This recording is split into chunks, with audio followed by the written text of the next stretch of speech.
Good morning students. आज हम लोग केमिस्ट्री के क्लास में, जैसा कि पहले से आप लोग जानते हैं कि सॉल्यूशन चैप्टर का अध्ययन कर रहे थे। आज हम लोग क्वथनांक का उन्नयन के बारे में अध्ययन करेंगे। Elevation in boiling point.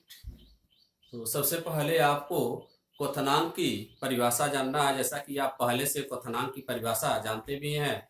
पहले से जो रफ परिभाषा आप जानते हैं वह होती है, किसी द्रव का क्वथनांक वह ताप है जिस पर वह द्रव पदार्थ उबलना प्रारंभ हो जाता है।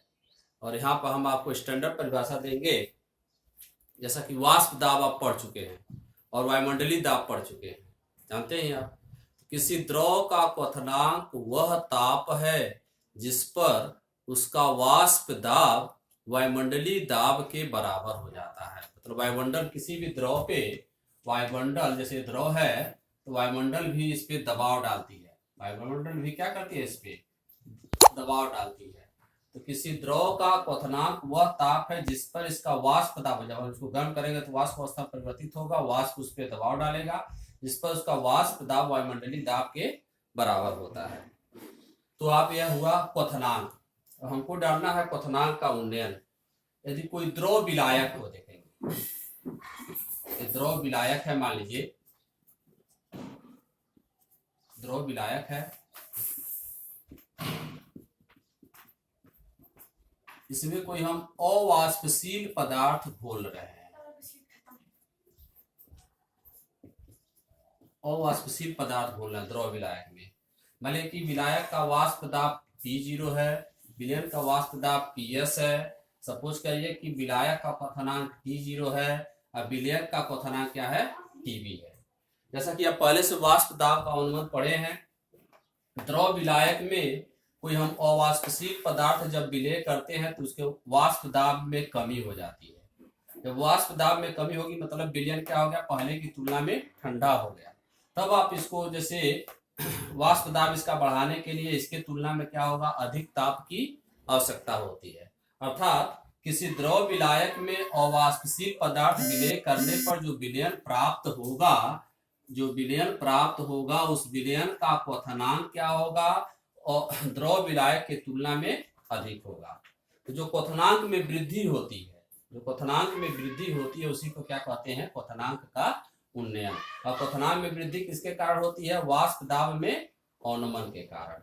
यहाँ सुनेंगे, किसी द्रव विलायक में कोई अवाष्पशील पदार्थ विलय करने पर वाष्प दाब में अवनमन के कारण क्वथनांक में हुई वृद्धि को क्वथनांक का उन्नयन कहते हैं।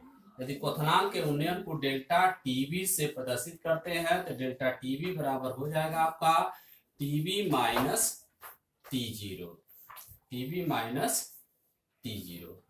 यह तो हो गया आपका क्वथनांक का उन्नयन। यदि हम इसको एक ग्राफ की सहायता से समझें, मान लीजिए कि यदि हम यहाँ पे ले लें, यह वाष्प दाब हो गया, क्या हो गया, वाष्प दाब हो गया, यह क्या हो गया, ताप हो गया। मान लीजिए कि शुद्ध वाष्प दाब और ताप में मतलब हम ताप बढ़ाते जाएं तो वाष्प दाब कैसे बढ़ता है, ताप बढ़ाएंगे तो वाष्प होने की दर बढ़ेगी ना। मान लीजिए कि यदि हम केवल विलायक का ले रहे हैं, यदि विलायक का यह है, या विलायक में मान लीजिए कोई उसका ऐसे हो रहा है विलायक का, और यह मान लीजिए कि विलयन का है, यह विलयन है, उसका ग्राफ है। तो यहाँ सपोज करिए कि P0 है, विलायक का वाष्प दाब है, क्या है, विलायक का वाष्प दाब है, और इसका विलायक का क्वथनांक यहाँ पे T0 है, और यह विलयन का क्वथनांक है आपका, यह विलयन का क्वथनांक TB है। और यहाँ पे मान के चलिए यह चीज आपका जो आ रहा है, यह विलयन का वाष्प दाब है। तो वाष्प दाब देखेंगे विलयन की कमी हो रही है, मतलब P0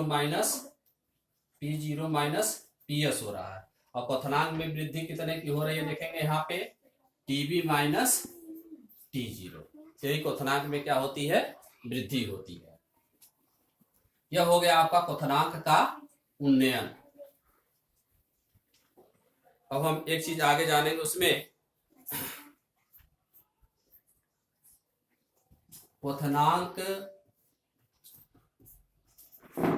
का उन्नयन तथा अवाष्पशील विलेय पदार्थ के विलयन की मूललता में संबंध। जैसा कि आप जानते हैं, तो क्वथनांक का उन्नयन जो होता है, क्वथनांक का उन्नयन विलयन की मूललता के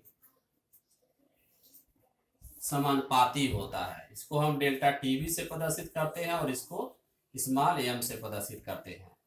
ये हो गया क्वथनांक का उन्नयन डेल्टा टीवी से, और डेल्टा इसको एम से प्रदर्शित करते हैं। और इसी को लिख सकते हैं डेल्टा टीवी बराबर केबी इंटू एम। समानुपाती चिन्ह हटाते हैं तो केबी, जहां केबी आपका है यहाँ पे मोलल उन्नयन स्थिरांक, मोलल उन्नयन स्थिरांक केबी को कहते हैं। ये प्रत्येक विलायकों के लिए बताओ, अलग अलग विलायकों के लिए क्या होता है, यह भिन्न भिन्न होता है मोलल उन्नयन स्थिरांक का मान। और प्रत्येक विलायक के लिए केबी का मान क्या होता है, निश्चित और स्थिर होता है। अब हम यहाँ आगे जानेंगे मोलल उन्नयन स्थिरांक की परिभाषा। मोलल उन्नयन स्थिरांक, मोलल एलिवेशन कांस्टेंट बोलते हैं केबी। क्या परिभाषा होती है देखेंगे।